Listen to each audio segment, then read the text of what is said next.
অনেকেই বলেন কোনো সম্পর্ক যদি যাওয়ার হয় তাহলে যাবে, আর যে থাকার সে থাকবে না। এটা বোধহয় সম্পূর্ণ ঠিক নয়। আপনি একটি গাছকে যত্ন করে বাড়িতে নিয়ে এলেন, সুন্দর টবে পুঁতলেন, গাছটা দুদিন খুব সুন্দর ফুলও দিল, তারপর ধীরে ধীরে আপনি নিস্পৃহ হয়ে গেলেন, আর যত্নটুকুও করলেন না, সামান্য জলটুকুও নিজের হাতে দিলেন না।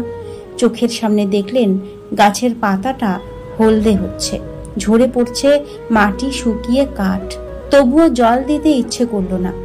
আপনি ভাবলেন থাকার হলে থাকবে, যাওয়ার হলে যাবে। না না, এটাকে মেরে ফেলা বলে। সম্পর্কের ক্ষেত্রেও ঠিক এমনই হয়। যাকে রাখতে চান তাকে সময়ে একটু যত্ন করুন।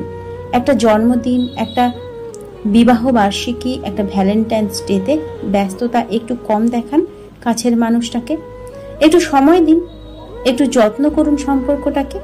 না হলে ওই গাছের মতোই ক্রমশ হলুদ হয়ে যাবে। তখন মৃত সম্পর্কের মধ্যে আপনারই দম বন্ধ হয়ে আসবে।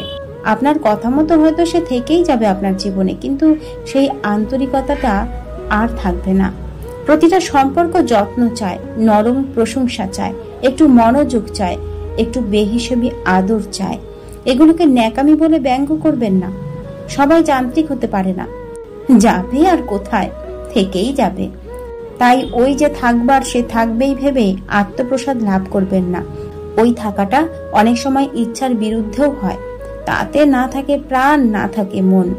একতরফা ভালোবাসতে বাসতে অন্যদিকের মানুষটা কিন্তু তখন পরিশ্রান্ত। দুতরফের আগ্রহ দরকার হয় একটা সম্পর্ককে সতেজ রাখতে।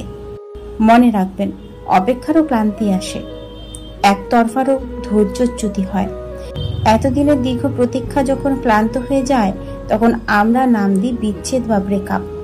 তখনই হালকা চালে বলি, যে চলে যাবার সে যাবেই।